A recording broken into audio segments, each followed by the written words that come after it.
not to implement, Your Honor, because Okay. it is an Can you executive. read the second paragraph of provision 4?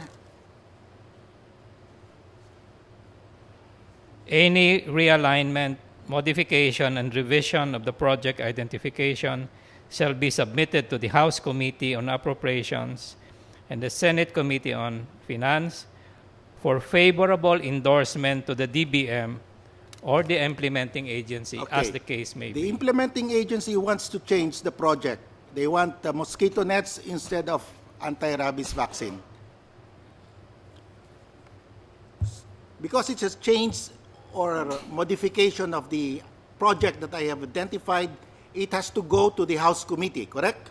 Yes, Your Honor. And the House Committee must favorably endorse the modification suggested by the Department of Health. It says on the text, Your Yes. Honor. So if there is no favorable endorsement, can the Department of Health change what I have identified? I want anti-rabies vaccine. They want mosquito nets. As a matter of law, yes, Your Honor, because it is the implementing agency that approves the identification made by the congressman.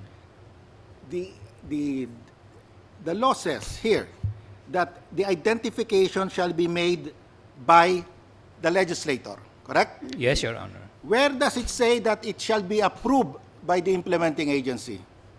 That the Is there section, any provision there that says it's the implementing agency that will approve it? the special provision number 1, Your Honor. That's on page 2 of the evidence packet. What does it say? Special provision number 1, use of fund. The amount appropriated herein should be used to fund the following priority programs and projects to be implemented by the corresponding agency. That's why, Your Honor, Yes, the implementing agencies will implement. There's no dispute. But who will decide what project to implement? That decision to whether what project to implement is a decision given to the legislator, correct? the power given to the legislator, Your Honor, as per PhilConsa, is to propose and identify. Yes, that's why I'm saying in PhilConsa, provision number 4 cannot be found. There is no provision number 4 in PhilConsa. There is no provision number 5 in PhilConsa. On the realignment of funds, on the modification of the projects identified, there is no provision like this in PhilConsa, even in LAMP. On the release of funds, which should be subject to the concurrence or approval of the House Committee, you cannot find this in PhilConsa. You cannot find it in LAMP. It appeared for the first time in the 2013 PDAF budget, correct? Yes, Your Honor. So you cannot use PhilConsa, you cannot use LAMP, because the law that we reviewed there is a different law, vastly different. In PhilConsa, we said, oh, that is just recommendatory. Any Juan de la Cruz or any Tom, Dick, and Harry can recommend. But here, this is not recommendation anymore. This is mandatory. It's binding on the executive that the project identification of the legislator can be changed only with the concurrence of the House Committee. So it becomes binding now. That is a vast difference. You cannot cite PhilConsa anymore. You cannot cite LAMP. You can cite Abacada Guro, which says that once the law is passed, any implementing rule, any act of implementing it cannot be subject to the concurrence or approval or disapproval of a House Committee, of a congressional committee.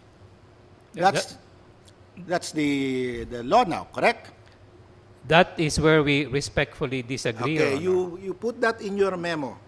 So in the realignment of, if you look at the slides, the one that was shown by the Chief Justice, when you speak of realignment of funds, you speak of capital outlay, you speak of funds, you do not speak of realignment of projects.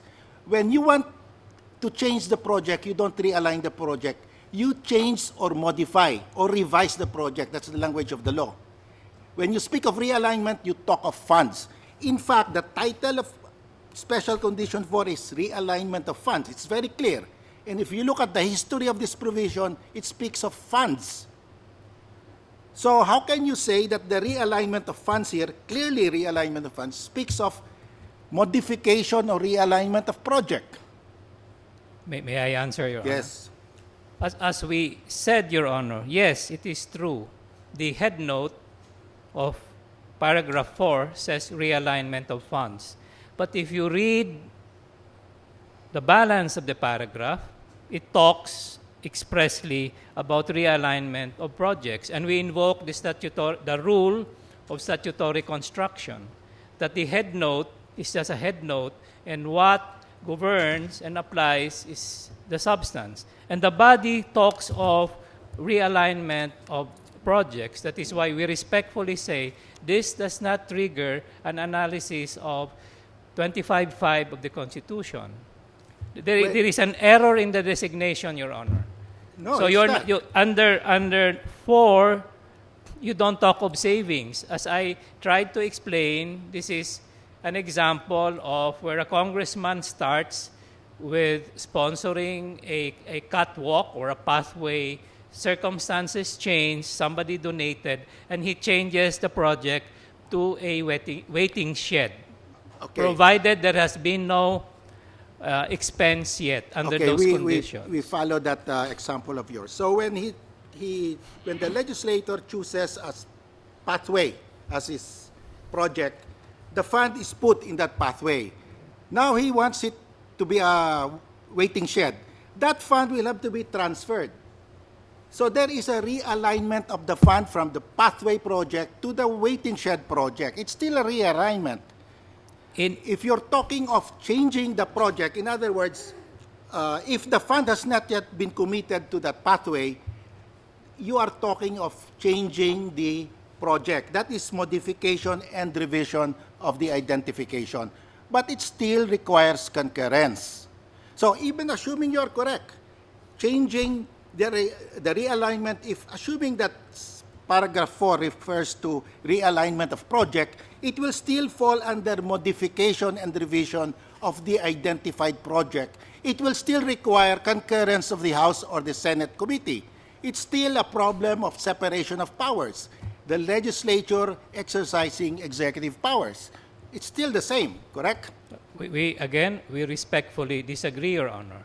We submit this is consistent with PhilConsa. PhilConsa says... Did PhilConsa contain this provision? No, Your Honor. It did not. Did PhilConsa... So PhilConsa did not contain provision, special provision 4, correct? In its entirety, correct? Yes, Your Honor. PhilConsa did not contain special provision 5, correct? Yes, Your Honor. Okay, so these provisions did not apply in PhilConsa. And the petitioners are precisely questioning PDAF now because of these provisions. How can you now say this is governed by PhilConsa? Can I explain, Your Honor? Yes. Our respectful submission is PhilConsa stands for the proposition. The substantive ruling of PhilConsa is PhilConsa allows post-GAA identification, recommendation of projects. If we allow that substantive power, Your Honor, then the lesser act of realigning projects should be logically, impliedly, as a smaller part, be carried out to implement or to effectuate the larger power or privilege that you gave, or that the Honorable Court gave in PhilConsa, which is, again, if you allow the legislator post-GAA to say, post-GAA, I now propose a pathway, the smaller act of changing the pathway to a waiting shed, we submit with all respect, is necessarily covered by the general grant in the first place of the ability to, again, identify post-GAA. In Whether or PhilConsa, not, it was very clear that the PhilConsa PDAF provision was just recommendatory because it did not contain special provisions 4 and special provisions 5. Recommendatory. Nobody could object. Any Tom, Dick, and Harry can recommend to the President. But the legislators inserted special provisions 4 and 5 which made the identification mandatory on the executive. Even the release of funds. Let's go to release of funds. Special condition 5. All requests for release of funds shall be supported by documents and favorably endorsed by the House Committee. What do you mean? What do you understand by favorably endorsed by the House Committee? to start with, Your Honor, it says this is a request, and the request has to be favorably endorsed. But as I said, Your Honor, assuming there is favorable endorsement, or assuming there is no favorable endorsement, this is a matter of documentation. If that documentation is there or not there, No, I'm not talking of the documentation. If there is no favorable endorsement, can there be a release of funds? The release of funds Under this provision. Under this provision, can the DBM release funds without the favorable endorsement of the House Committee? Yes, Your Honor. I think the DBM... So that is your reading of this provision? Yes, Your Honor. Despite the fact that it says all releases of funds shall be supported by the favorable endorsement of the House Committee? Yes, Your Honor. Because and so that one is not mandatory, it's directory. It's That's what you're directory, saying. Your Honor. It's a matter of documentation, Okay. Your Honor. You explained that in your memo. Now so we have 3 items that you have to explain in your memo. Whether the identification under the present PDAF is recommendatory, as in PhilConsa, or mandatory because of these new provisions that were not in PhilConsa. Second item, whether the realignment of funds or realignment of, you call it realignment of projects, is recommendatory only or needs the concurrence of the House Committee. It says here, with the favorable endorsement of the House. You are saying that all of these are directory, they are not mandatory. Yes, That Your is Honor. your position. Yes, Your Honor. Okay. Consistent with PhilConsa. Yes, even if PhilConsa doesn't contain this. Because PhilConsa was a general principle, Yeah, Your but Honor. in PhilConsa, the court didn't even think of realignment of funds, didn't even think of releases, didn't even think that there was a House Committee that will give its concurrence. Because again, if I may, Your Honor, in PhilConsa, you have a general recognition. Once PhilConsa... But in PhilConsa, the issue there, was this mandatory or recommendatory? It was recommendatory because there was no concurrence required for the release of funds, no concurrence required for the change in identification, no concurrence required in the realignment of funds. And it continues to be recommendatory, Your Honor, because all of these provisions Are directory. Are directory. Okay. They are for good order's sake. They are for good housekeeping sake. There is a record in the DBM. There is... Even if the law says shall have this favorable endorsement, shall be favorably endorsed, this is just recommendatory. That is your position. Yes, Your Honor, because it's a matter of committee. So as I said, the legislators were just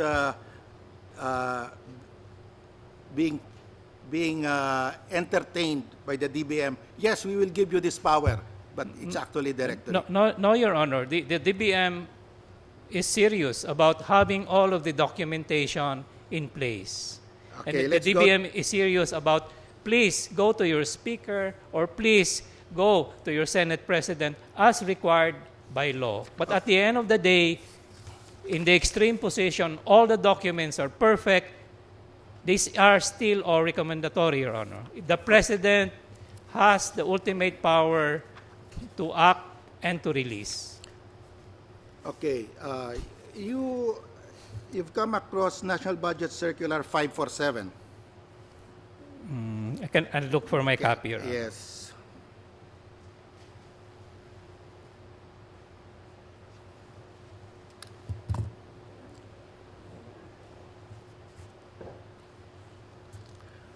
Yes, Your Honor. Look at paragraph 4.31.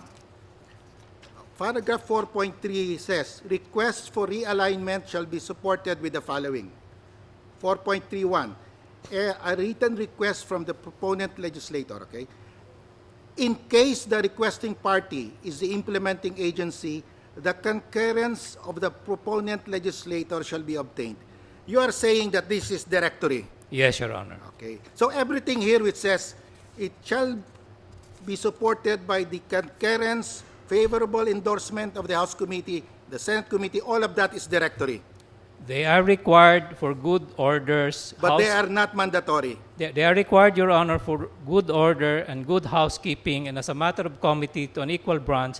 But the legal effect we maintain under PhilConsa is, at the end of the day, with or without these requirements, the inherent power of the President to execute gives him the power to release. So what will make it mandatory? What language would you suggest to make it mandatory? That precisely is what PhilConsa is all about, we respectfully suggest, Your Honor. That you cannot provide any language. It will be unconstitutional. Because it can only, as PhilConsa says, go as far as to recommend. If the interpretation of the word shall be favorably endorsed, if it is mandatory, it is unconstitutional. That is your position. If the interpretation is shall be favorably endorsed by the House Committee, if that phrase is not directory but mandatory, it will make that provision unconstitutional. With all due respect, Your Honor, that cannot be constitutional because, again, under PhilConsa, under separation of powers. Okay, so now we are in agreement. In other words, you agree with me that Congress cannot mandate in the PDAF that any release of funds shall be subject to the concurrence of the legislator. Any change in the identification shall be subject to the concurrence of the legislator. And if the legislator identifies a project, it cannot be binding on the implementing agency. That is your position. If it will be binding, it will be unconstitutional. The position, Your Honor, is the Congress can put all of those provisions, as I said, as a matter of restraint, as a matter of constraint, and for good housekeeping. But even if the wording used is mandatory, you will not read it as mandatory. You will read it as directory. That is your position. Yes, Your Honor, because... So language doesn't matter because you don't want to hear, to read that word. No, Your Honor. Language is important because the language says... But if we are here, we read it. It says, the concurrence of the Senate committee must be mandatory. You still think it's directory. But I'm sorry, Your Honor, it doesn't... But what I'm saying... No, if Congress now, because you say it's directory, they will make it now even more direct. They will say, the concurrence of the House committee, the identification by the legislator is mandatory. Will that be unconstitutional now? The answer, Your Honor, is precisely they did not use that language because they are guided by PhilConsa. PhilConsa says you can appropriate. So if this court interprets the phrase favorably endorsed as mandatory, then we will have to declare this unconstitutional. Following your argument. We will respectfully submit to the court. But what we're saying, Your Honor, is that that is not what the law says. So the question really here is whether the phrase favorably endorsed by the House committee with the concurrence of the legislator, whether this is just directory or mandatory. That is the core issue here, correct? Among other issues, Your Honor. Okay, let's go to the among others. The President has the line item veto power, correct? Yes, Your Honor. And if you look at the history of the line item veto power, this was first introduced in the Philippines in the Jones Act of 1916. Yes, Your Honor. Okay.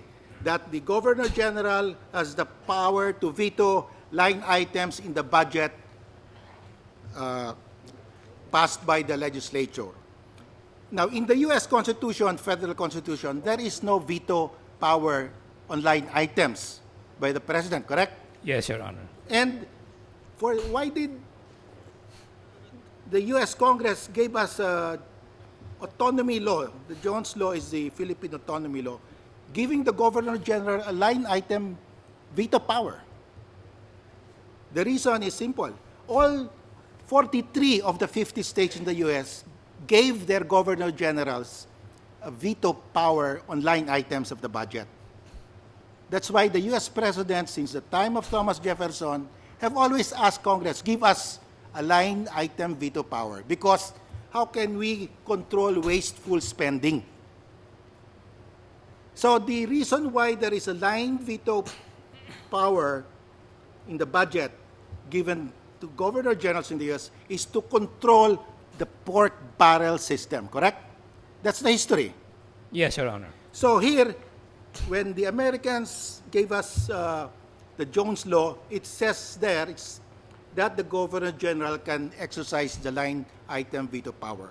And we carried that over in the 35 Constitution, in the 70 Constitution, and the 87 Constitution. So the President has the power to eliminate pork barrel because he has the line item veto power, correct? That could be a result, Your Honor. Okay. So if the President has the right, constitutional right, to veto line items in the budget, there must be a corresponding duty on the part of Congress to submit a budget that follows line item budgeting, correct? Because otherwise, how can he exercise his line item veto power if it is a lump sum? If Congress says the budget is 1 trillion, that's it. That's a lump sum. How can he, if he vetoes that line 1 trillion, that's it, there's no more budget. Well, not necessarily, Your Honor, because the power of the President to veto line items does not give necessarily, and I say necessarily, the obligation on the part of the legislature to veer away from certain types of appropriations. But certainly, if the GAA just says 1 billion, for example, that can be vulnerable to attack, Your Honor. Okay, you go... As not being specific enough. You have the 2013 GAA there? Yes, Your Honor. Can you get it? And you open any page, any middle page.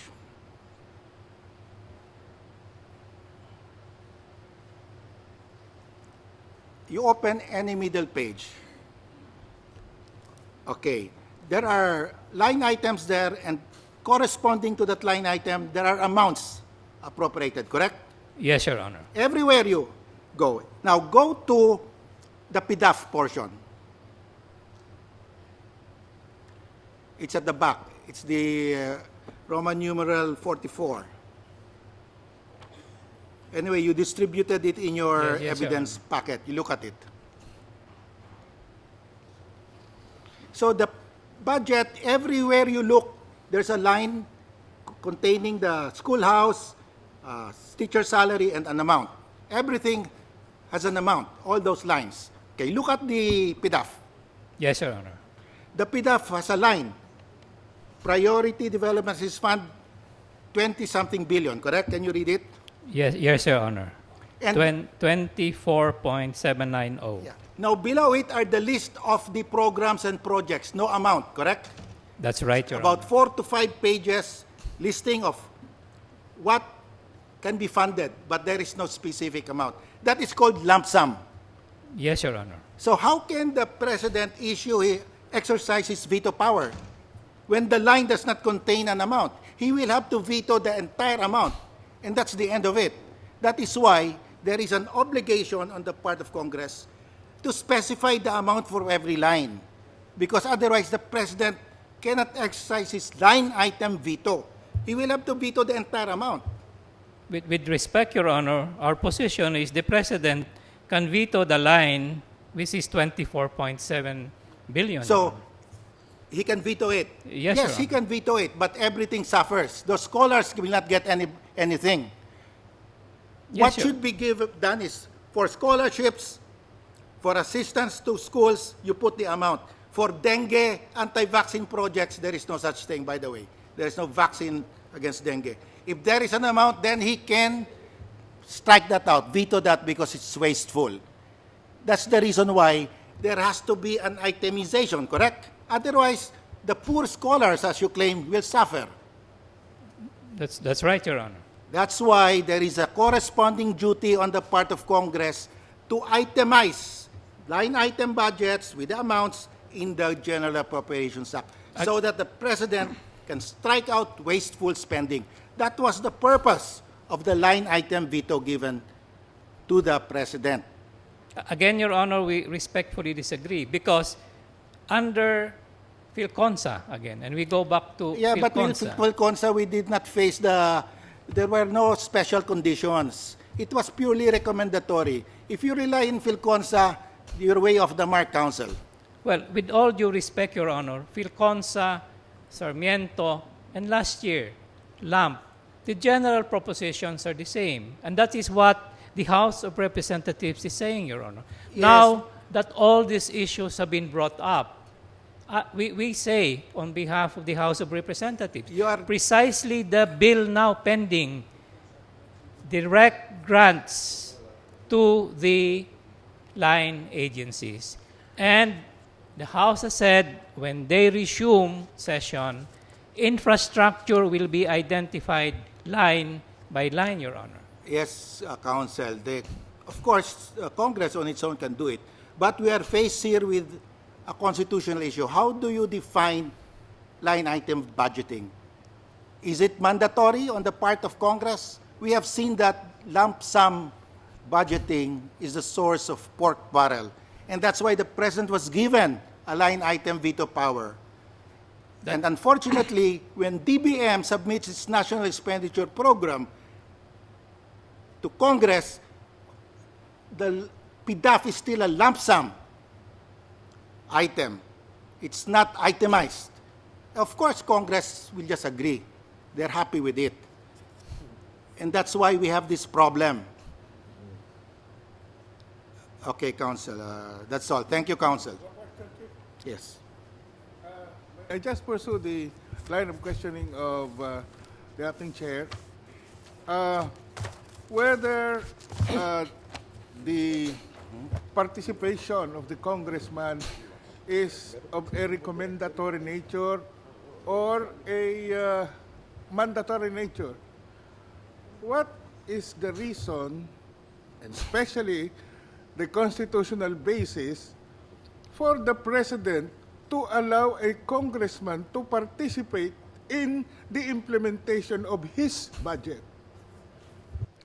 Our position, Your Honor, is the Constitution does not allow the congressman to participate in the implementation. What the Constitution allows, as said in PDAF, where the line was drawn, is to recommend and to identify projects, Your Honor. And the Constitution allows that to be done by a congressman post-GAA? According to PhilConsa, Your Honor. Just forget about PhilConsa. What is the constitutional basis without PhilConsa? Where in the Constitution is it allowed? Specific provision or a provision by analogy, something which would allow what was allowed in PhilConsa according to your theory. Well, with all due respect, Your Honor, we cannot say we disregard PhilConsa because PhilConsa precisely brought up the issue, where do you draw the line? And as I say, Your Honor, had the court said that you cannot do in any form, any post-GAA, So it is PhilConsa which brought about all these problems. as a matter of law, Your Honor, PhilConsa did not bring about the problems of corruption, but it's the legal interpretation, with all due respect, Your Honor, relied upon, and for all the faults and the lapses of the congressmen, relied upon all these years. And now that the attention has been called, as I say, these are the reforms that the House of Representatives has done and will do. And you're saying that, or you're guaranteeing that all this itemization will be done by Congress pre-GAA or as part of the appropriation process. Yes, Your Honor. Thank you very much, Mr.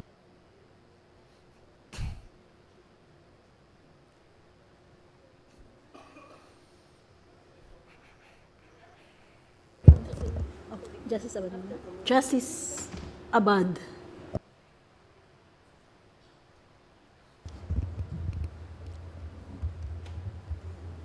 After studying the General Appropriations Act in the past few years and the provision of the Constitution, I realized that preparing the household budget like we did in our family has some similarities with preparing the national budget. For instance, we prepare our household budget by first ascertaining two things: our expected earnings during the budget year, and then our expected expenses during the same period. This would be the basis for apportioning the expected earnings to their expected expenses. So here, however, it is done by both husband and wife, usually as a rule, except in some families where there's one who is better in these things and there's the other who is not. Now, but for the national government, the power to prepare the budget is somewhat divided. No? For example, Section 2 of Article 7 of the Constitution requires the President to submit to Congress at the start of the session the two things required for drawing up a budget. One, a list of the government expected expenditures, and second, the source of the government funds. Do you agree with me? These are the things. Yes, Your Honor. Congress then prepares the General Appropriations Bill, which itemizes all government expenses, and then they present this to the President for his approval. Yes, you follow? Your, yes, Your Honor. Now, budgeting is a wise practice. It ensures that the families spend only what they earn. In government, I realized that if you don't have a budget, you can run through along a deficit, and then like Spain, Greece, or Portugal will run into some problems. So budgeting is really important. Now, it is important, the President can veto items in the appropriations bill. Is that right? Yes, Your Honor. But he cannot replace what he vetoes by spending the money for another purpose. Let's say he vetoes an item, he cannot use that money and then spend it for whatever he wants. Or he can only veto but not create a new spending item. You agree? Well, if he vetoes, Your Honor, that item cannot be funded. It's gone. It cannot be The funded. money allocated for that, he cannot use it. And, well, he cannot use it in the sense that, you know, if there is no appropriation for that amount, then under the power of the Congress, the No, power Congress, he can apply for a new special appropriation to use the money. But he cannot, on his own, veto an item and then use the money and decide where he wants to spend it. in that The general President sense. can do that? I'm sorry, Your Honor. Oh, the President can do that. Okay. No, Your Honor. I'm sorry. What I'm saying, Your Honor, in your example, there is an appropriation for 1 million and the President vetoes. Well, let us say 100 million. The President the vetoes President it. vetoes a line item Can for... he, for the same year, use that 100 million and on his discretion, choose where he wants to spend it? That's why I'm trying to understand, Your Honor, your question. There is an item for 100 million and the President vetoes Veto, so 100 million. 100 million is vetoed. Can he 100 use the million. money somewhere else Th- during that- the year? That money is not appropriated for that purpose, so there is no appropriation of 100 million. That's what I mean. So the President cannot create another item that's not in the budget and use it. No, he vetoed item X. There's no item Y. He gets the money from item X that he vetoes, put it in item Y that he creates. Can he do that? May I respectfully decline to answer, Your Honor, because there is this other upcoming No, you explain why he petitions. cannot. Why do you? The It's upcoming answerable by petition- yes or no. Whether he can use it for a new, non-existent, not non-existing There are- purpose or work. With all due respect, Your Honor, there are these upcoming petitions on the DAP. And I have not, in all candor, studied yet because I had to prepare for this PDAP Okay. petitions. Well, prepare a memorandum. Include that in your memorandum. Because from what I know, even when I was in first year law, we understood that no money can be spent without an appropriations in law. Since there is no appropriations for expense Y, to my mind, it cannot be spent. The president cannot spend it. But you said you need to study that. No, if that is the question, Your Honor, I agree with you. No money can be spent if there is That's what an appropriation. So, so if that is, it is an item for a budget 100 million for X, he vetoes it. Therefore, there's a 100 million that is unappropriated. You agree? So far. Again, Your Honor, I say there is no appropriation for 100 million. As far as that goes, I agree with you. So no, that's plain enough. That since it was vetoed, the 100 million is no longer part of the budget. There It is was no vetoed. It's lost. there is no the So I was proposition. asking you whether that 100,000 pesos that is earmarked for that item, the president can create item Y, which is not in the budget, and get that 100 million and use it for item Y. Again, as a general proposition, if your question is there is no appropriation for item Y, then the answer certainly is because there is no appropriation Well, and I the thought- power I thought of my question appropriation was- belongs to Congress, then there is no money, Your Honor. Well, anyway, so I thought my question was clear. Now, so clearly the power to decide what work, activity, or purpose will be funded with public money essentially belongs to Congress. You agree with me? Yes, Your Honor. Okay. But the spending of the money for the purpose it is appropriated by Congress belongs to the executive department. I'm sorry, Your Honor. No, the spending of the money for the purpose for which it is appropriated by Congress does not belong to Congress but belongs to the executive department. The Ye- spending of the money. Yes, Your Honor. Okay. Now, will you agree with me that there is a check and balance there, you know? In that the one who decides where the money should be spent is not the one to spend it. And the one who will spend it is not the one who decides where he will spend it. No? There's some kind of a checks and balances. Now, the law did not let them share the powers meant for each one alone. Do you agree? Yes, Your Honor. Okay. As one who will spend the money that was appropriated, has the executive department issued rules for how its agencies will implement the legislator's choice of the project? Is there such a rules and regulations issued by the executive department on how to deal with PDAP or the pork barrel? Well, we go first by what the The Congress... one in the GA.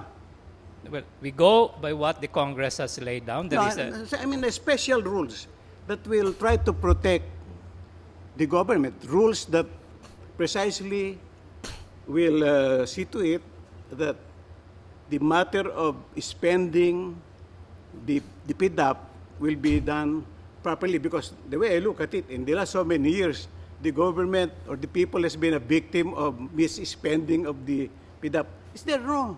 Executive rule there is, Your Honor. implementing rules for this? There is, Your Honor, and it's not even just an executive give us, rule. send It is us a the law, copy? Your Honor, the state accounting code. The state accounting code is a PD. It says all heads of agency. Yeah, but that's an accounting rule. No, Your Honor, referring it is to- a law. It is a law. It is the state accounting code. Yeah, well, that's a state accounting. I'm It is- referring to That's why I'm saying, the Your Honor, executive part. Not the accounting, is the recording and check and all. but it's the way it important, will be Your dealt Honor, with. because as the COA itself said in the report, So, well, Section 2 of the Okay, accounting that's code clear enough. says... There's no separate executive issuance governing this. There are, Your Honor. Can you give us copies of that? Yes, Your Honor. Okay. As I said, there is the COA circular of 2007, and as the Chief Justice pointed out, there is a GPPB circular. There is, of course, the Procurement Act, Your Honor. I'm asking for executive regulation. You're answering me with COA. I'm asking is whether there is an executive department issued implementing rules to deal with PDAP. We will give you copies, Your Honor, yes, that's of what I'm the asking for. national budget circulars of the DBM. All right. Now, dealing with PDAP precisely. Okay. Now, in Marcos'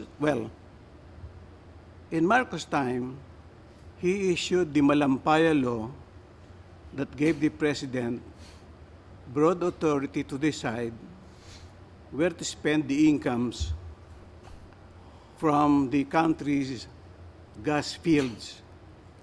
Now, did Congress, during the time that its members have been enjoying these pork barrel funds, ever attempt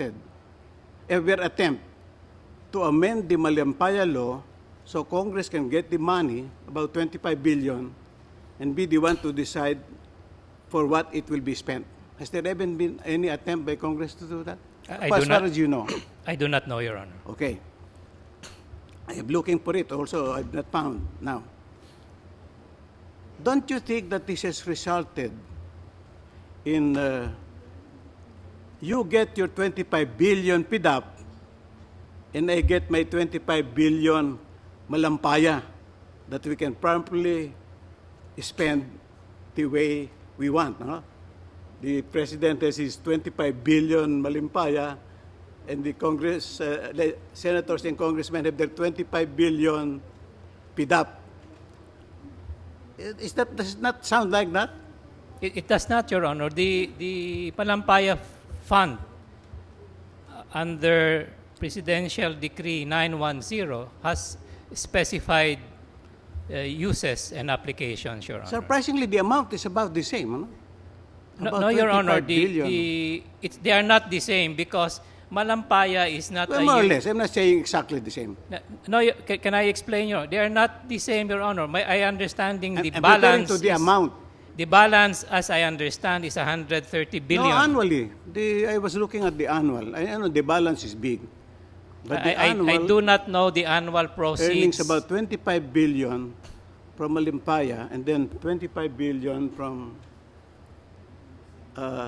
PDAP. So my point is this, Pilconsa did not yet see the ruinous consequences of the subtle yielding of the constitutional check that one department exercised on the other department. Okay? Nagiging walang pakialaman, no? So even when certain lawmakers were giving money to NGOs contrary to the prohibitions of the GA itself, you pointed out to us, the executive department has permitted the releasing of money to such NGOs because they can be done only through the executive department.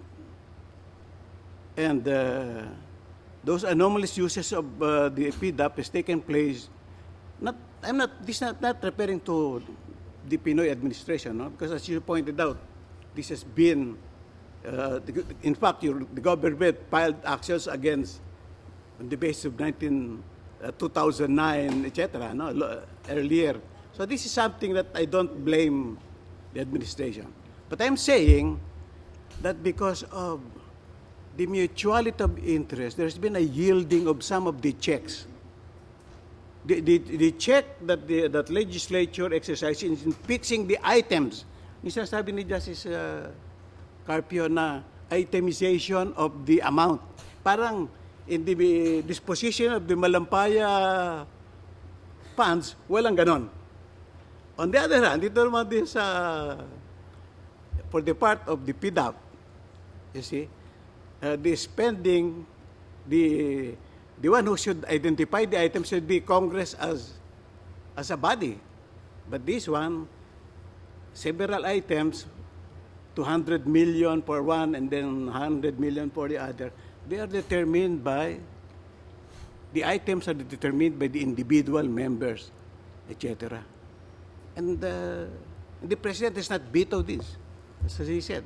He's not done anything about it. So, these are the things that did not exist in Pilconsa. The fact that even with the provisions that you provided restrictions, I saw them, that you showed to us, that the menu is like this. But I was reading it.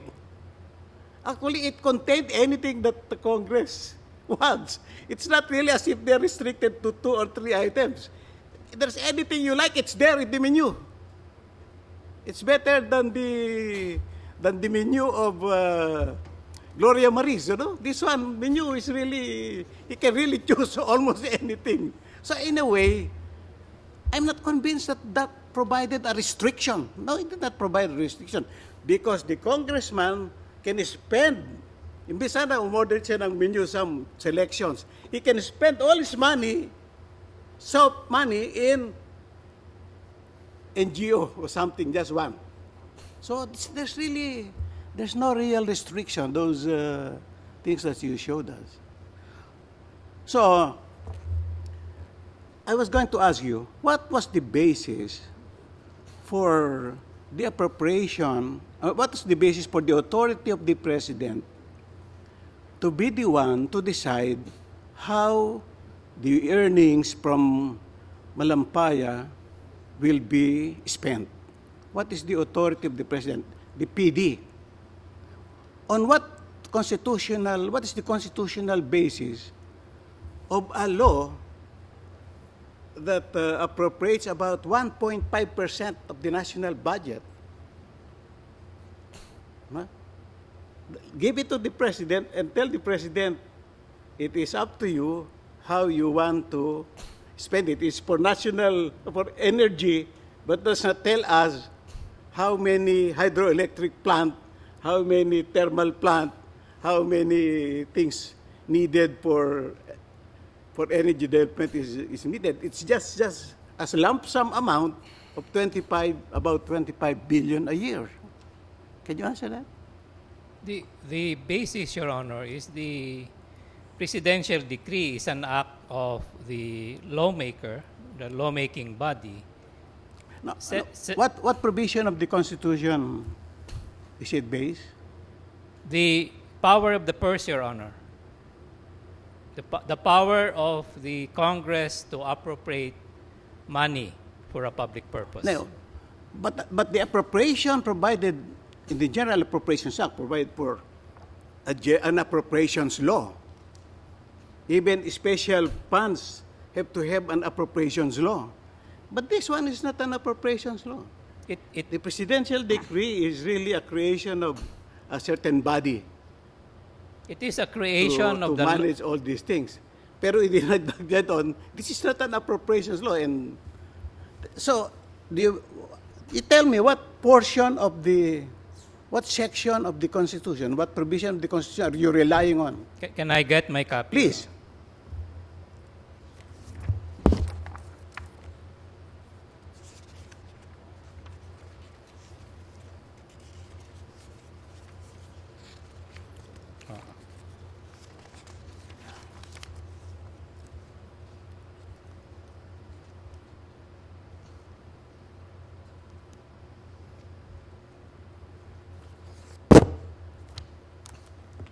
Section 29, paragraph 1, Your Honor.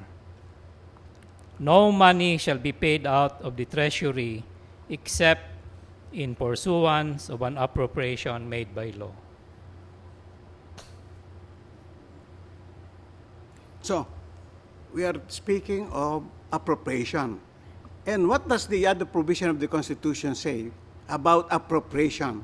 What are the limitations of these? How is appropriation made? That's the one I'm looking for. Now I'm familiar with this one. What portion of the Constitution provides for method of appropriation? Because there's one, Section 25, there is the General Appropriations Bill, and there is the Special Appropriations Bill. Where does this fall? Pursuant to an appropriation made by law. The law, Your Honor, is... It's not an appropriations law. Well, that is where we respectfully disagree, Your Honor.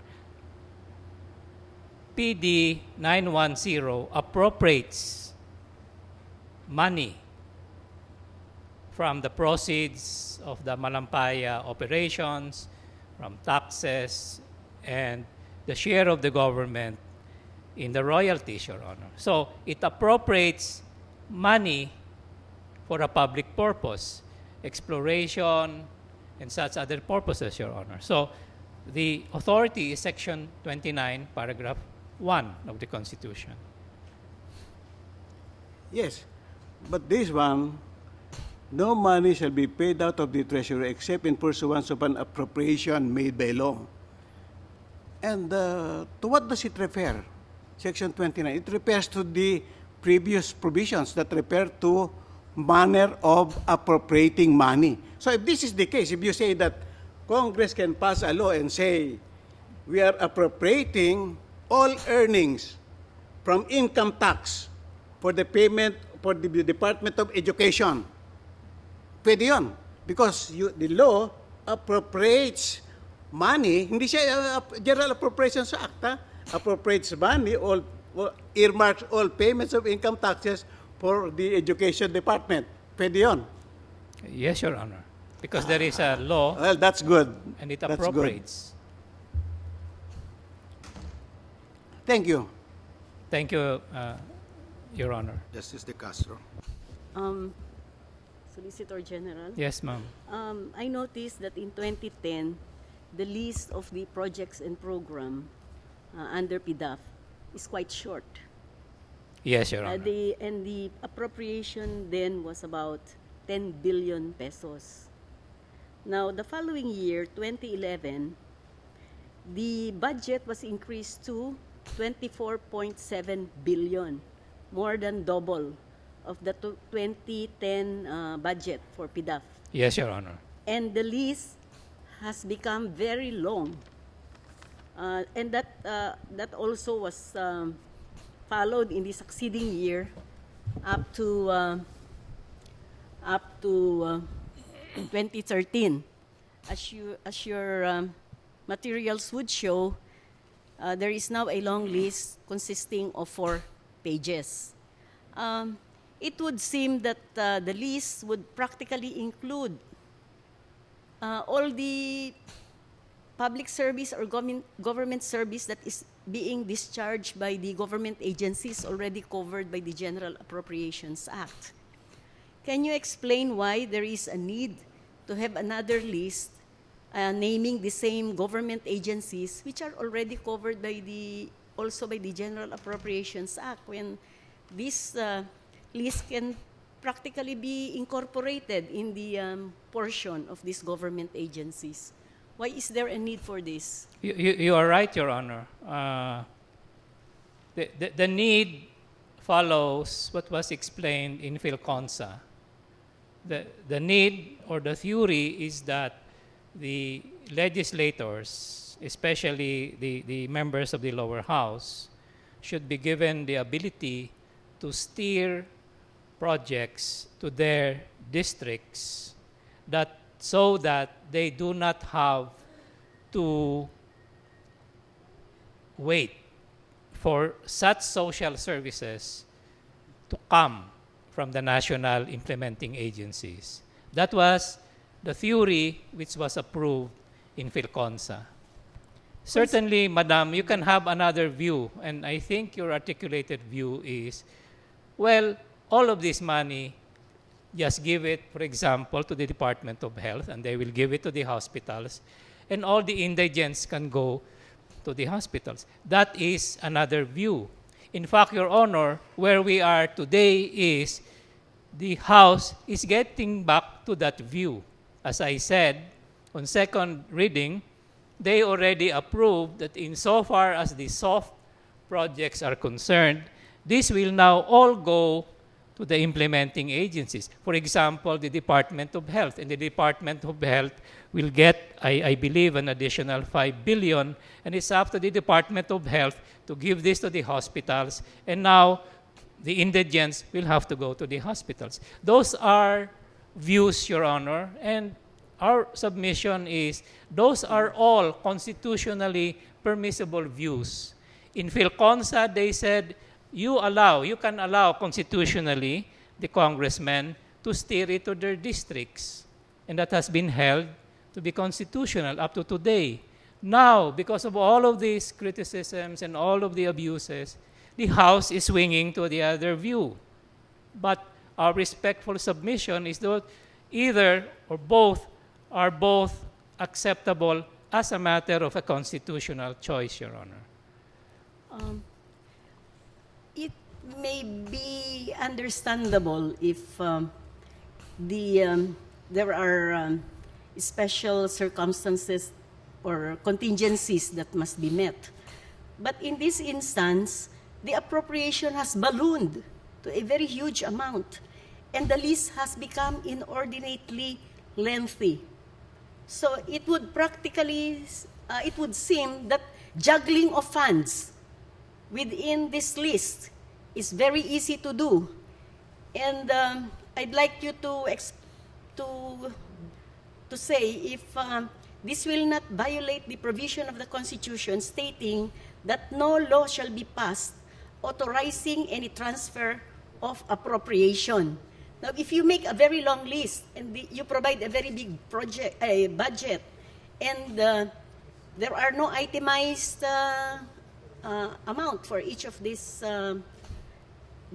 programs or projects mentioned in the list, wouldn't it facilitate the juggling of funds, the 24.7 billion among these projects consisting of 4 pages here in the General Appropriations Act?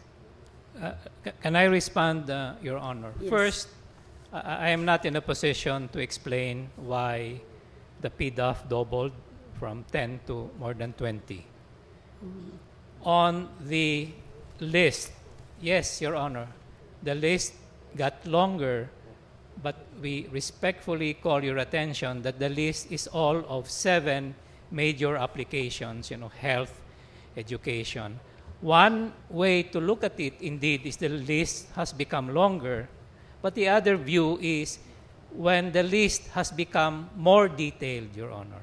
And precisely the detail is to constrain the use of the funds. So one view is it has got longer, but it has got longer, but the uses are still 7.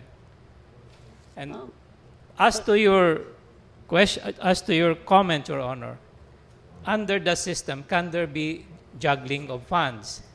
Our answer, Your Honor, is no. Precisely the list limits the member of Congress to, for example, for the members of the House, 30 million for soft, 70 million for hard. You cannot cross the line. And within the 30 soft, you have to be within the menu, which only lists 7, Your Honor. So our answer is no. There cannot be juggling of funds.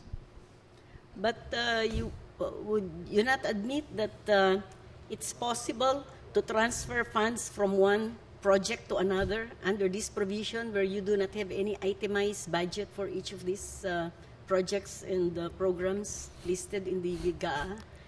Because we've lost sight of the general prohibition in the Constitution that funds cannot be transferred from one item to another. Before we go to savings, we have to deal with that provision of the Constitution that there can be no transfer of funds. But if this is the way the law is written,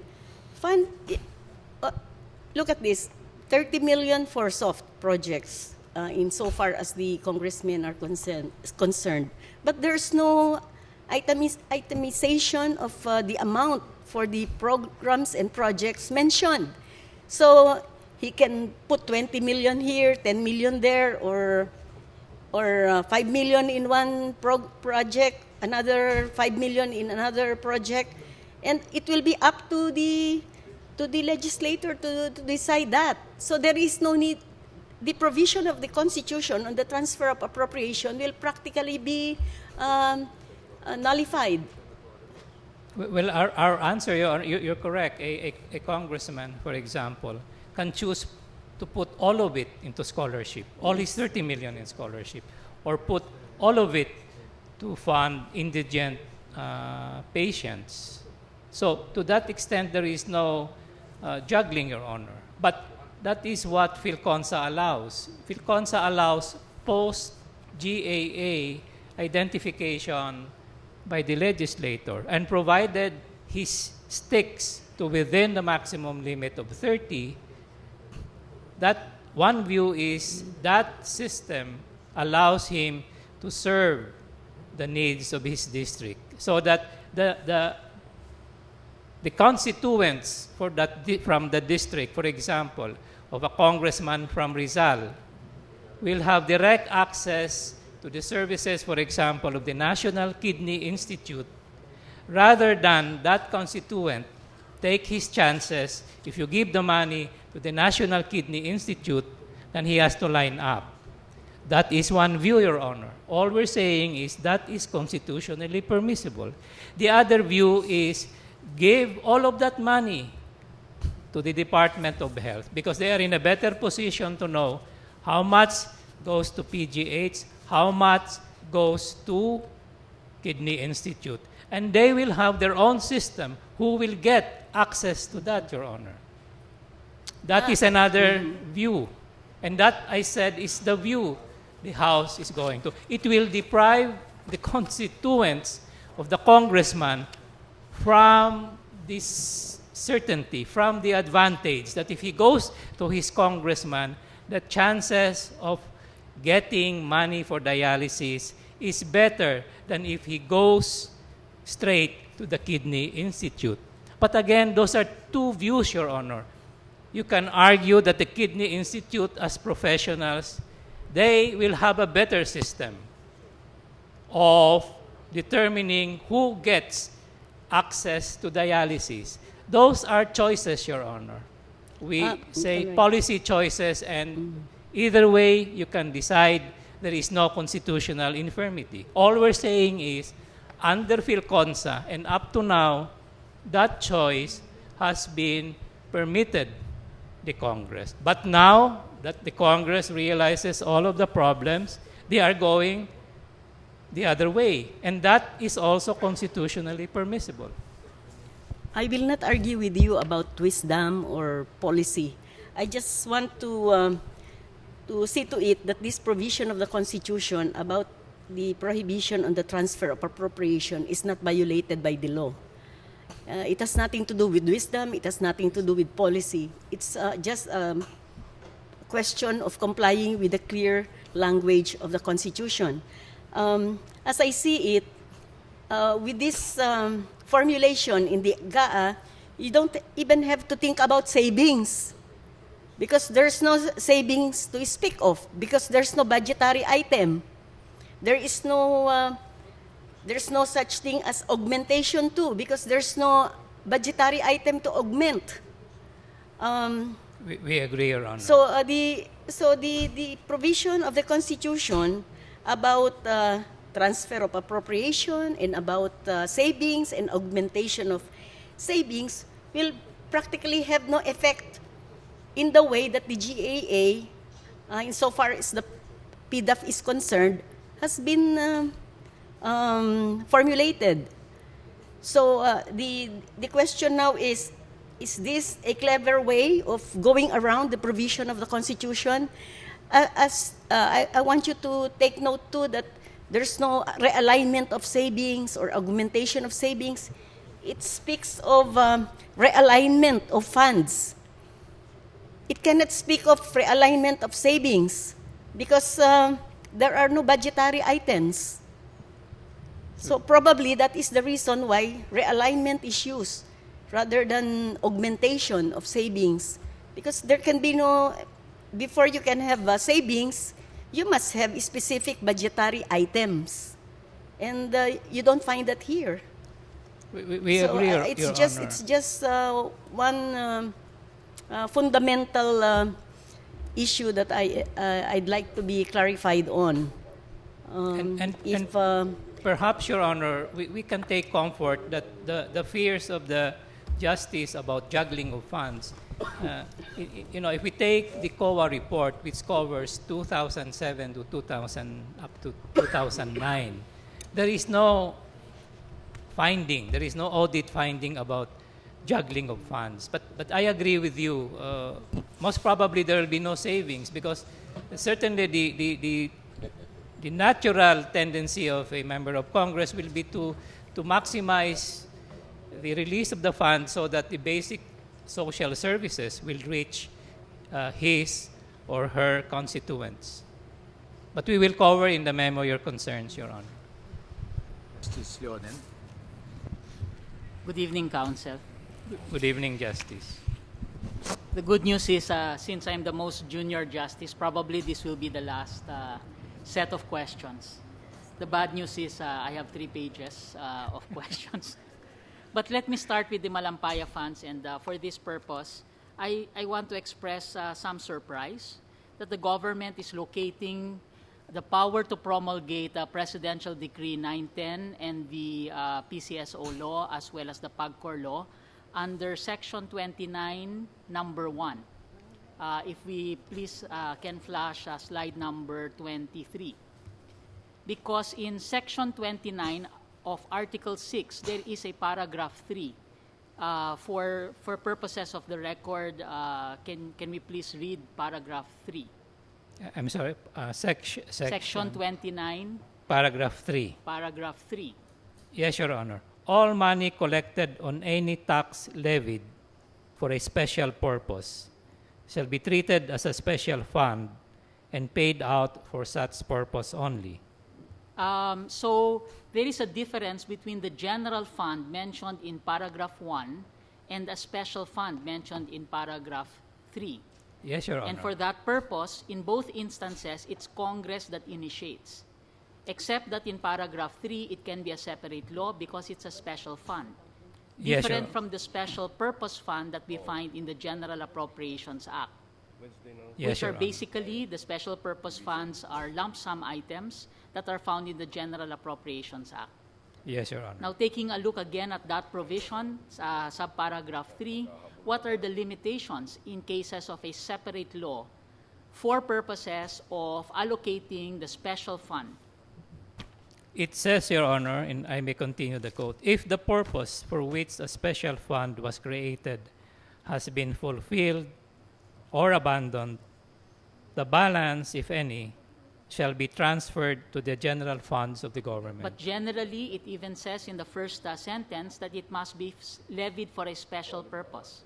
Yes, Your Honor. It cannot be carte blanche authority given to the president or any other instrumentality of government. Is that not correct? We agree, Your Honor. In that instance, therefore, will you admit that that clause in PD 910, which actually gives an all-purpose authority to the president, is unconstitutional? No, Your Honor, because the Levied for a special purpose shall be treated as a special fund and paid out for such purpose only. There can be no purpose if the purpose is everything. Is that not correct? But with due respect, Your Honor, the purpose is not everything. The purpose of the Malampaya Fund. No, I mean the last clause that was the subject of our TRO. For such other purposes as may be determined by the president.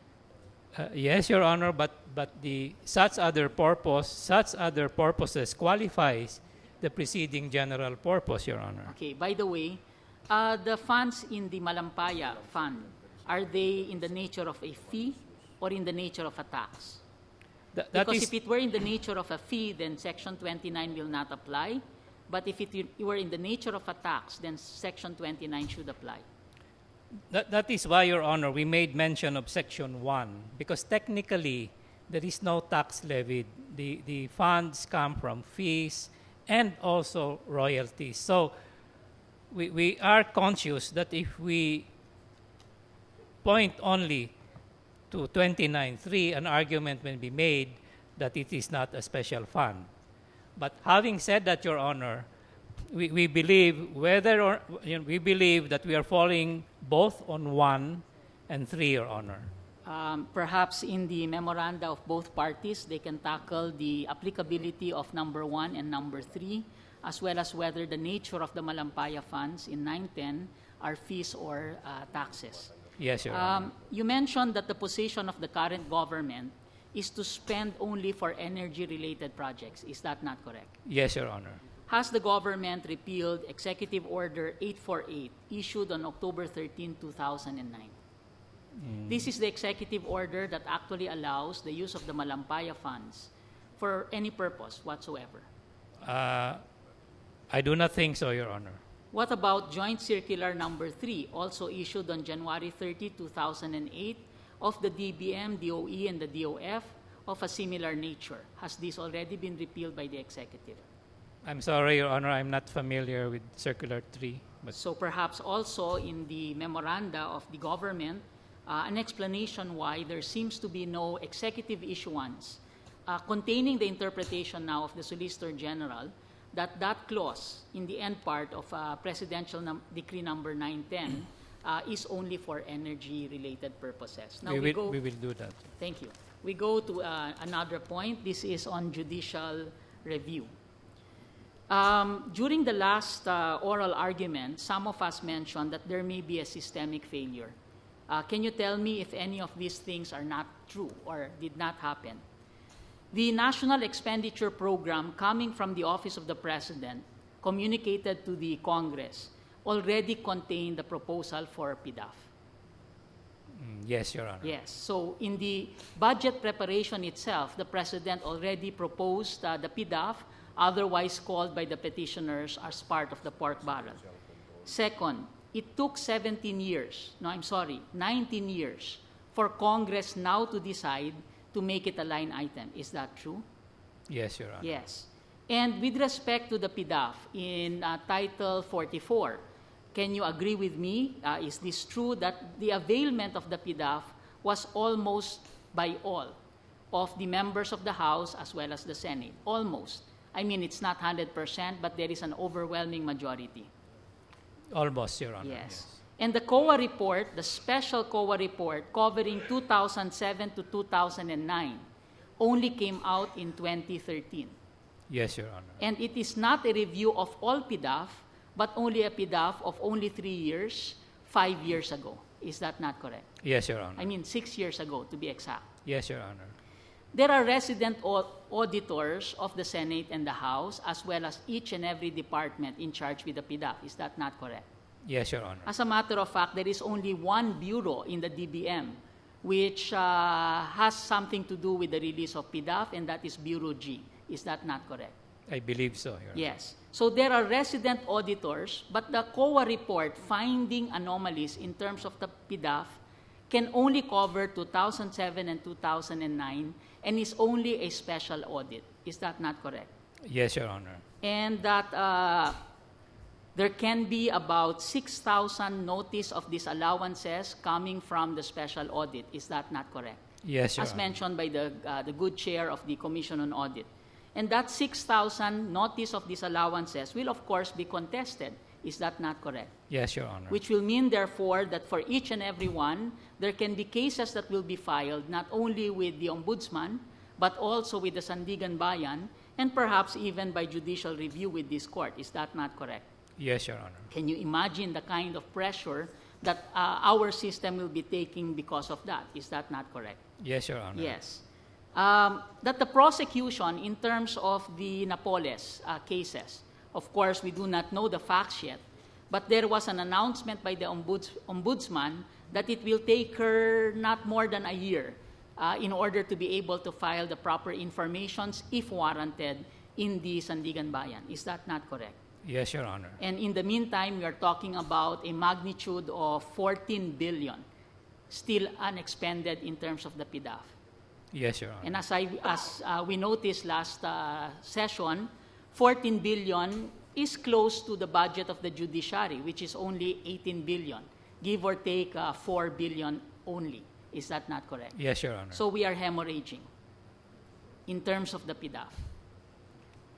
Well, I 2007 to 2009 identified very minutely some of the ways by which the pork barrel leaks out of the system. And therefore, probably we can assume that there are still leakages from 2009 to 2013. And if we continue with the PDAF, even for the last semester of 2013, that there could be leakages. Is that not correct? that would be a not unreasonable assumption, Your Honor. Yes. So therefore, we do have a systemic problem, correct? Again, the characterization of a systemic problem or a systemic failure is something that reasonable people can disagree. We have a big problem. The concept of grave abuse of discretion amounting to excess jurisdiction, that power granted to the Supreme Court by the Constitutional Commission and by the people through the 1987 Constitution. That cannot mean only that we can do away with some portions of the political question theory, but can it not also mean situations where there may be no other agency that can come in to put a stop to something that is happening of this level other than the Supreme Court? That can be, Your Honor, but as I had earlier said, our plea is that is a very, very awesome power of the court. The exercise of that awesome power, because there is corruption indeed, is something for this court, Your Honor. I agree that it may be an awesome power, but are we not confronted with as awesome a situation as may be happening today? And indeed there are, Your Honor, and it goes back to the question, which branch of government is going to do the correction? Okay, now we go to that.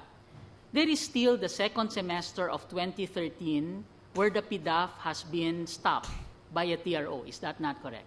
Yes, Your Honor. Is your position that we abandon that TRO, we do not rule on this case, and we allow that to be expended? No, Your Honor, my authority from the House of Representatives is only particularly with the scholarships and the indigent patients. My point is, we do have to make a ruling on this case because there is the 2013 expenditures that are still there. And therefore, without that ruling, as pointed out earlier, I think, by Justice Carpio, unless the President exercises extraordinarily his power of impoundment, which will become another constitutional issue, by the way, then therefore, we do have to make a ruling on this case. Is that not correct? Yes, Your Honor. Capable of repetition but evading review. Are you familiar with the phrase, counsel? Yes, Your Honor. San Lakas versus Executive Secretary, among others. Yes, Your Honor. Yes. Is this capable of repetition but evading review? It arguably is, Your Honor, but again, I would direct. The first law that we found containing a pork barrel was Act 2022 in 1922.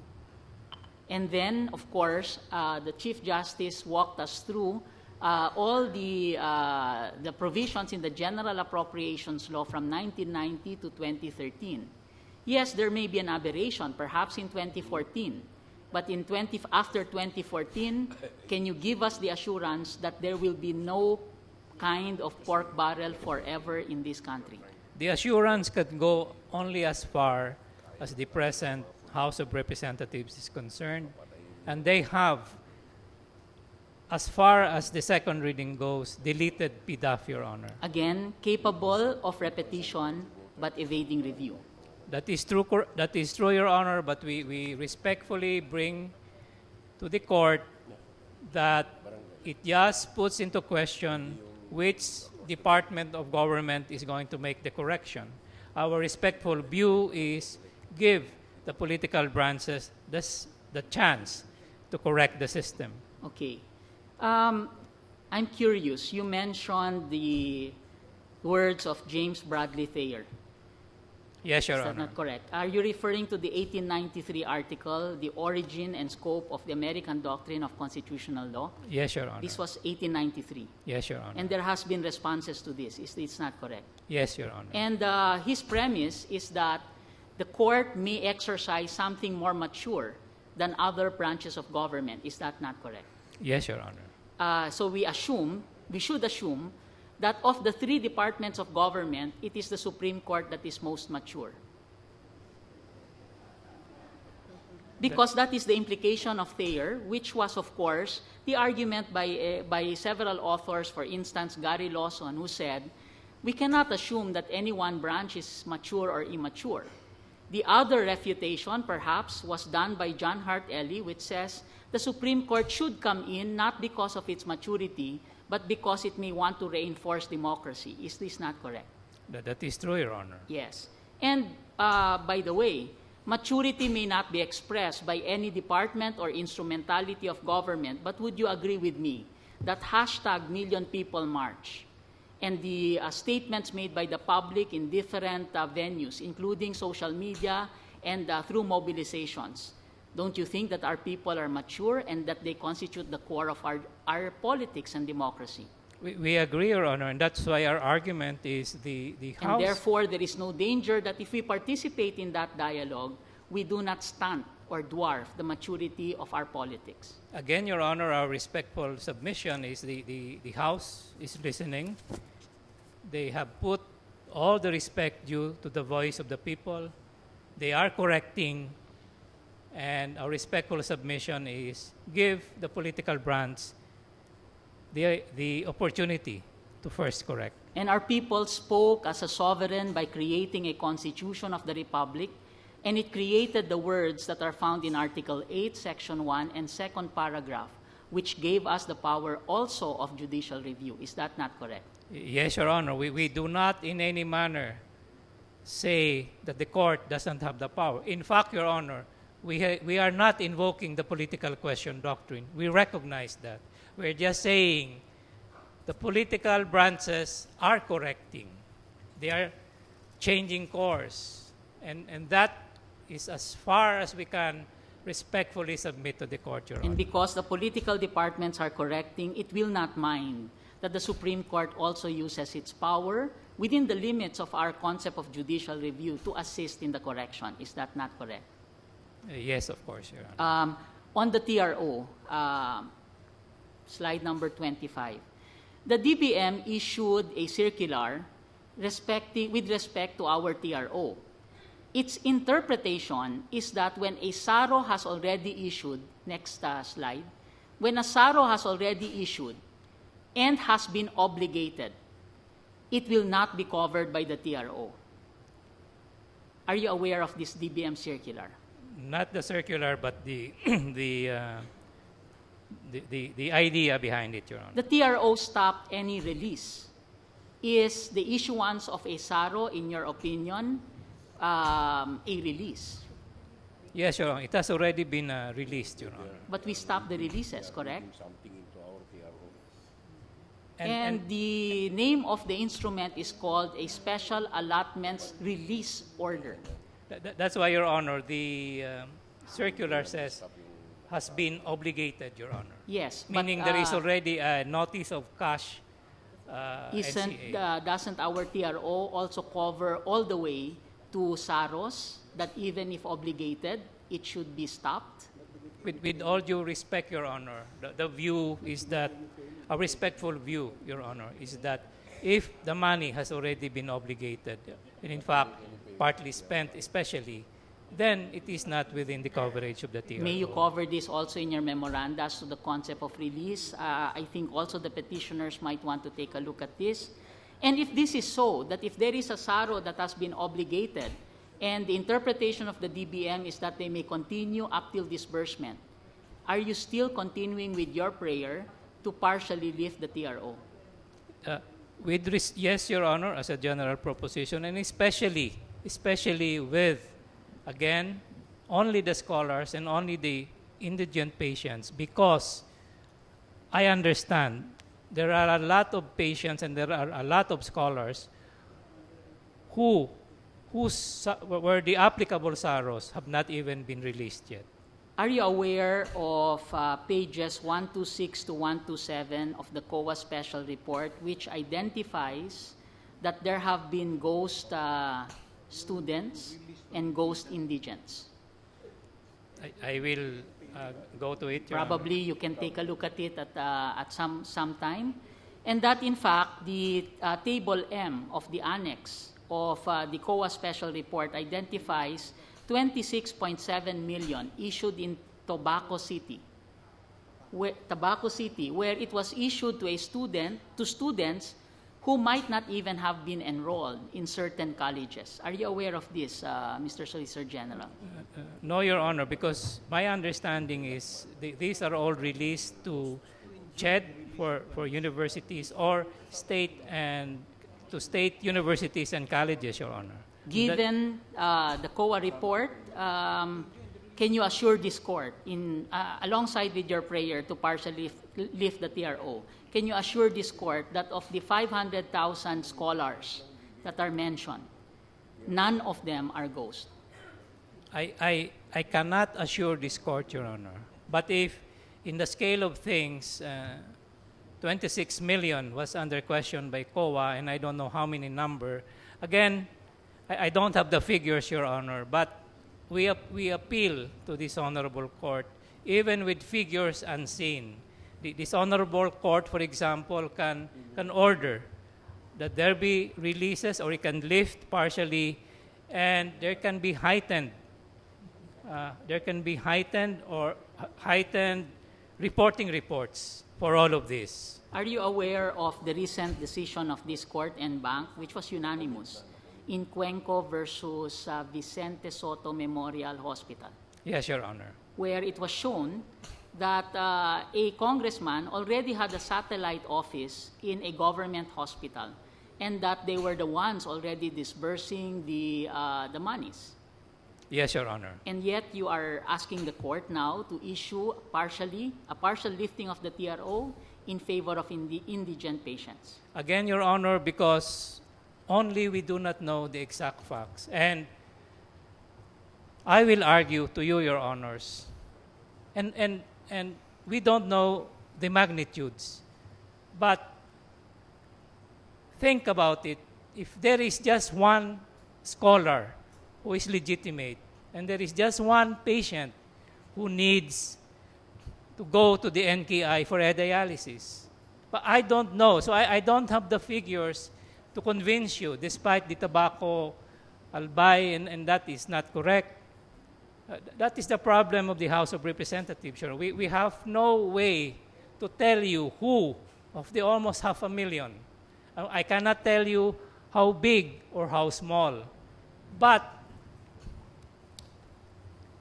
a scholar is a scholar, and if there is one legitimate scholar who cannot matriculate, and if there is one kidney patient who cannot have dialysis, I wish I knew the number, Your Honors, but I don't.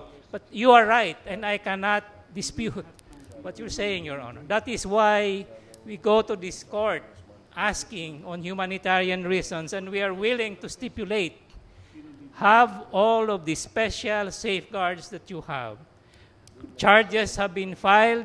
I would believe it behooves any congressman now, any congressman who will still use his SARO, given all of this publicity, will run the risk, Your Honor. So I plead, because unfortunately, because of time constraints, we don't have the numbers. Thank you, Counsel, and we hear your plea. But also, back of our minds, we are thinking 26.7 million wasted could have paid for a lot of scholarships or dialysis, or the billions that were in the COA report could have also been spent in that way. But let's go to another point. On the special provisions, and I will not go through the questions that were already asked, just a question. In Section 2, it mentions priority lists of implementing agencies. Have the implementing agencies indeed presented priority lists to the members of Congress before disbursement? My understanding is not really, Your Honor. So in other words, the PDAF was expended without the priority list requirements of the implementing agencies. That is so much in the COA report, Your Honor. So there was no safeguard. The safeguards, Your Honor, are contained in the applicable GPPB resolution circular and in the MOA circular. Before, they all provide the choice of the NGO has to be bidded out. The NGO has to give a program of work. The NGO has to give equity, 30%. So despite the safeguard provided in the law, because the congressmen or senators were interested and the DBM was also interested in expending it, the check was not followed. The check that there should be a priority list was not followed. Yes, Your Honor. Okay. The petitioners question, quote and unquote, the pork barrel system. Of course, the petition could have been more specific as to what provision, but I am assuming that it includes the VILP, various infrastructure for local projects. Can we go to slide 21? This is from the Appropriations Act. Can you take a look at this? This is the DPWH item. You see, in most of the items, it is very specific. As you can see, number 32 and 33 are very specific items. But if you start to look at 34 and 35, especially 35, it says various infrastructure, including local projects nationwide, without any specifications. Counsel, do you think this is an appropriate item? This is a valid item. Yes, Your Honor. Various infrastructure projects nationwide, 5 million, without specifying what project that is. It is limited to infrastructure projects. So the President can choose whatever projects it wants. Provided they are infrastructure, Your Honor. As a matter of fact, if there are savings in the executive branch, then he may augment that item. Is that not correct? As a general proposition. He may yes. augment that item to, let us say, 10 million. Is that not correct? As a general proposition, yes. Or theoretically to 1 billion. Is that not correct? I would not know if that would happen, Your Honor. Is there any limitation in law or in the Constitution as to the amount of augmentation? There is none, correct? So if it were 1 billion... It will depend on the savings, Your Honor. And the savings, therefore, will create a separate budget within a budget because the provision is very broad. Is that not correct? That may be possible, Your Is Honor. this pork barrel? No, Your Honor. It is not pork barrel because there are no special provisions that safeguards its expenditures. Is that not correct? It is a allocation to align agency, Your Honor. Yes, but so it's not pork barrel because there is no special provisions to protect it, correct? And therefore, the President, upon recommendation of a congressman or a senator, can spend within this item. Is that not correct? That could be possible. So Your is this a secret pork barrel, Counsel? I would not characterize it as such. Your Pork Honor. barrel, okay. Perhaps petitioners can help us by defining what they meant by the pork barrel system in terms of this particular law.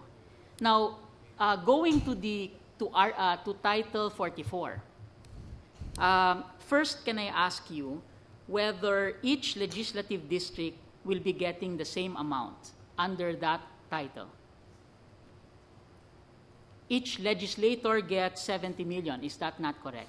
There will be no appropriation like that, Your Honor. No, I mean in terms of Title 44, right now, at present. Oh, I'm sorry. Of the 24 billion, each member of the House of Representatives and a party list gets 70 million. Is that not correct? Yes, Your Honor. Second, that each senator gets 200 million. Is that not correct? Yes, Your Honor. Let's go to congressional districts. Are they of the same size?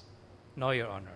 So there can be smaller congressional districts and very big congressional districts. Is that not correct? Yes, Your Honor. And there are congressional districts that have smaller populations and congressional districts that have a very large population. Yes, Your Honor. Batanes, for instance, has about 4,000 to 5,000 voters. Is that not correct? I believe so. Whereas my district, which is District 4 of Quezon City, has definitely more than that. Is that not correct? I believe so, Your Honor. And therefore, there are differences in sizes. Yes, Your Honor. Metro Manila, congressional districts, each of them earn in the millions. Is that not correct? I believe so, Your Honor. Whereas there are poorer congressional districts that do not earn in the millions or even billions. Is that not correct? Yes, Your Honor. So the pork barrel, or the PDAF for that matter, is allocated not on the basis of size, not on the basis of population, not on the basis of the amounts now available to the local government units. Is that not correct? Yes, Your Honor. It is allocated on the basis of congressmen and senators. Is that not correct? Yes, Your Honor. So it's an appropriation for a congressman and a senator. Is that not correct? Yes, Your Honor. Not as members of the House or members of the Senate, because this is not their function, but it is allocated to them simply because they are members of the House and members of the Senate. Well, it's allocated to them as members, yes, Your Honor, as members of the House and as members Can you of tell the- us, Counsel, whether the allocation for the Office of the Solicitor General is for you, or is it for the office? For the office, Your Honor. The allocation for the Supreme Court, is it for any one of the 15 of us, or is it for the entire Supreme Court? For the office, Your Honor. So you have here an item in the budget which is allocated for a legislator, not for a congressional district. Is that not correct? Well, for both, Your Honor. Is this a valid appropriation? Again, that is what was allowed by PhilConsa, Your Honor. This issue was debated. Do you allow the districts to I have... don't think PhilConsa talked about what the allocation was. It talked about the participation of the member of the House and the senator. Now we are talking about the allocation, the appropriation. You can appropriate for a bridge. You can appropriate for a schoolhouse. But can you appropriate for a legislator? With all respect, Your Honor, implicitly, yes, you are right. The decision did not cover it, but implicitly, PhilConsa covered the same issue. Can you give the districts these types of allocation, Your Honor? Can you tell us what the logic is in dividing by the number of members of the House and the senators a pie of 24 billion? Is there any economic reason that supports this? As PhilConsa says, Your Honor, it was to address the clamor of the members of Congress that they need allocations which will go direct to the districts, which for social services that cannot be and will not be funded by the national agencies. So far, the court has not been invited to make a ruling on what an appropriate item is. Would you agree with me, Counsel, that an appropriate item should include an item that is not so broad like this, the VILP, and also should not be allocated per legislator? I would argue, Your Honor, that the VILP is permissibly broad as it is because it is under infrastructure is constitutionally permissible. Local government units are tasked as part of the executive branch to spend for its locality. Is that not correct? Yes, Your Honor. Spending is in fact implementing their own projects. Is that not correct? Yes, Your Honor. Yes. And local government units have autonomy under our Constitution, under Article 10, Section 1. Is that not correct? Yes, Your Honor. Yes. Of course, also under our Article 2 on declarations of principles and state policies. Is that not correct? Yes, Your Honor. Now, why is it that a member of the House of Representatives can also spend or can also participate in the expenditure of a particular program within a local government unit? Isn't this violative of their local autonomy? Respectfully, no, Your Honor. These are parallel programs, and under under PDAF, there is an allocation for a district. Is there anything in the appropriations law which requires that a congressional district representative coordinates with the local government unit? I think there is a general provision, Your Honor, on the council that there will be a representative of the member of Congress. But in Title 44, we do not see any, as you presented it in your evidence packet. No, Your Honor. So is it possible for a member of the House of Representatives, a congressman or congressperson, can they trump the activities of the LGU? In other words, can they spend for a project that the LGU says is not a priority? That's possible, Your Honor. And as a matter of fact, can a congressman support the current members or the current leaders of an LGU, Yes, Your such Honor. as when they come from the same family? Yes, that's So when the also- national government interferes in terms of the spending of a local government unit in this way, and certainly the members of the House of Representatives are national government, don't you think that there is a violation of local autonomy here? No, Your Honor, because again, as a general proposition, those are parallel ways of funding, Your Honor. Okay, now let's go to separation of powers. We looked at local autonomy. Let's look at the horizontal separation of powers. From a look at the budgetary provisions, as pointed out by Justice Abad, both the House, both the Congress and the President deal with priorities. Is that not correct? Yes, Your Honor. In terms of the Congress, the prioritization that they do is in terms of the magnitude of the expenditure and where the expenditure is going to be allocated. Is that not correct? Yes, Your Honor. In terms of the President, given an item with a certain magnitude, the President therefore decides how and when to spend it within that particular item. Is that not correct? Yes, Your Honor. That is the clear division between the power of the legislature in terms of the budget and the President in terms of the budget also. Is that not correct? Yes, Your Honor. So that when therefore a congressman or a senator interferes into the function of the executive, which is when to spend, how to spend, don't you think that this is a violation of our separation of powers? As described, that will be, Your Honor. So it is a violation. As you describe it. But, but the inherent power to execute still remains with the President, Your Honor. What I mean is, if the congressman or the senator interferes or intervenes in any way in terms of the execution of the budget, don't you think that this is a violation of separation of powers? Again, our position is the congressman or the senator can recommend. And Isn't that recommending an intervention on the part of the member of the House or the Senate? No, Your Honor. I mean, last Tuesday, I think one of the questions one of the justices raised, if for example, for the JBC, a member of Congress or a politician writes a letter to recommend, that is a recommendation, that is not an intervention because... Isn't this unconstitutional clearly by provision of the Constitution?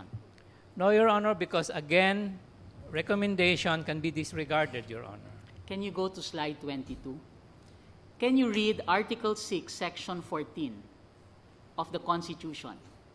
These are prohibitions on the part of a senator or member of the House. If we read the last sentence, it says, he, of course it can mean a she, shall not intervene in any matter before any office of the government for his pecuniary benefit. Of course, we are hoping that this is not what they do.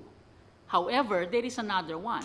Or where he may be called upon to act on account of his office. Isn't this prohibition very clear? That a member of the House or the Senate cannot intervene in the affairs of the executive. As a general proposition, yes, Your Honor, but Even to recommend a project, even to help identify a project, because the member of the House or the Senate is called upon on account of its office to pass the General Appropriations Act, is therefore clearly unconstitutional by the 1986 Constitution, Article 6, Section 14. with respect, Your Honor, no, because where he may be called upon to act on account of his office will be just like the first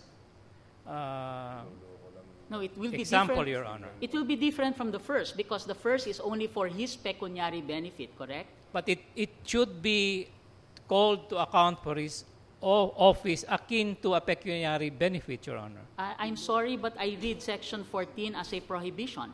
It- That it- no it- senator or member of the House may intervene where he may be called upon to act on account of his office. Is that not correct? That's correct, Your Honor. And if there is any portion of the appropriations law, which is only law, which includes Title 44, which actually, in fact, encourages the participation of a member of the House or the Senate, then therefore that is clearly unconstitutional. Well, again, Your Honor, in the context of PDAF, PhilConsa said, I'm sorry, Counsel. Was this section invoked in the case of PhilConsa? No, Your Honor. But Was again, this invoked in the case of LAMP? no, Your Honor. Okay. Thank you, Counsel. Yes, Justice Del Castillo. Just one brief follow-up question. You've been making an impassioned plea for our scholars and indigent patients all night. What happens if you refuse them funding from the PDAF? What happens to these people? It could happen in the case of a scholar that the scholar may not be able to matriculate for the second semester, Your Honor. You make me a little. Make me feel a little guilty now. That, you make us feel so unsympathetic and so unfeeling. Are you saying that there will be no other sources of funds for these scholars, these people? What about the social fund of the president? What about the charity PCSO, PAGCOR? Can't we tap them to finance in the meantime? They these can people? certainly, Your Honor. They can. So, okay, But thank you. again, whether they may succeed if they go to PCSO. For example, the President's Social Fund doesn't give us a rule on scholarships. So again, yes, they can. They can even tap members of the family. They can tap relatives and friends. You are right, Your Honor. And we have absolutely no intention to make the Honorable Court guilty. We're just saying, under the PDAF system, those students are enrolled. Thank you, Counsel. I feel a little better now. Thank you, Justice. I have one question related to what Justice Del Castillo raised. PCSO has a program to provide medical benefits to indigents, correct? Yes, Your Honor. And the Presidential Social Fund has, what is now the balance of the Presidential Social Fund? I'm Must be billions. yes, billions, yeah. Yes. And that fund can be tapped for indigent patients. Yes, Your Honor. And that fund can also be used to augment scholarship programs of the Department of Education, correct? The Department of Education has an item for scholarships, correct? Yes, Your Honor. So the President has a lot of savings in the social fund and in other items. It can just be realigned. So it can be done if the President wants to do it. Yes, Your Honor. Anyway, that money that is now kept there in the Treasury for the balance of the DAP can be appropriated next year to reimburse the President's Social Fund or other programs. That's possible here. This is not a problem that there is no solution. Obviously there is a solution, because PCSO has a program for indigent patients, has a program to give all this dialysis to poor people. The social fund can be tapped. DEX has its own scholarship fund that can also be augmented. There are a lot of savings. That can be done. I don't know why you're saying that they will die because there's no money for the dialysis. There are funds. In fact, we're amazed that so much fund has been flowing out of this PDAP. So much savings. How much were the savings they claimed under DAP? 72 billion? I am not familiar. That's the claim, that under National Budget Circular 541, they withdrew unobligated funds to put into DAP. and it totaled about 72 billion. The funds are there. It's just a political will. If they want to realign that, they can. Okay. Are there And other lastly, questions? that's not covered by the TRO. And it's not covered by the TRO. We submit, Your Honor. Yes, Justice Bersamin. May I request Chairman Pulido Tan?